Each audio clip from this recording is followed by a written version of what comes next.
దక్షిణ మధ్య రైల్వేలో లోకో పైలట్ గా విధులు నిర్వహించి నేడు పదవీ విరమణ చేసిన మోహన్ రెడ్డికి అభినందనలు వెల్లువెత్తాయి. దాదాపు 20 ఏళ్ల పాటు దేశ రక్షణ కోసం ఇండియన్ ఆర్మీలో పనిచేసిన మోహన్ రెడ్డి అటు తర్వాత దక్షిణ మధ్య రైల్వేలో ఉద్యోగ బాధ్యతలు చేపట్టారు. దాదాపు 18 ఏళ్ల పాటు లోకో పైలట్ గా విధులు నిర్వహించిన మోహన్ రెడ్డి పని పట్ల నిబద్ధత, సౌమ్యుడిగా పేరు పొందారు. మోహన్ రెడ్డి నేడు పదవీ విరమణ చేశారు. ఈ సందర్భంగా స్థానిక సిఆర్స్ నందు ఆయనకు సన్మాన వీడ్కోలు సభ ఘనంగా నిర్వహించారు. ఈ సభకు పలువురు రైల్వే ఉన్నతాధికారులు విచ్చేసి ఆయన సేవలను కొనియాడారు.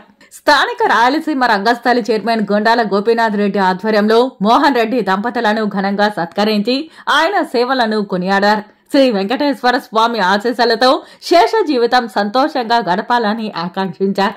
ఈ కార్యక్రమంలో Rayalaseema Rangasthali chairman Gundala Gopinath Reddy, P Mohan Kumar, G Shanta, Konde Changareddy, Tondamanati Subrahmanyam Reddy, Babu తదితరులు పాల్గొన్నారు. మోహన్ రెడ్డి గారు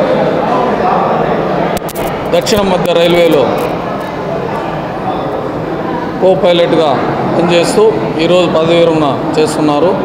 ఆయన ఈ దక్షిణ మధ్య రైల్వేలో చేరకముందే దేశ సేవ కోసం 20 సంవత్సరాలు మిలిటరీలో పనిచేసి దేశ సేవ చేసి అక్కడ రిటైర్మెంట్ అయ్యి మళ్ళీ ఇక్కడ వచ్చి రైల్వేలో చేరి కో పైలట్గా ఎంతో దక్షిణ మధ్య రైల్వేలో సేవలు అందించి ఈరోజు రిటైర్మెంట్ అవుతున్నారు.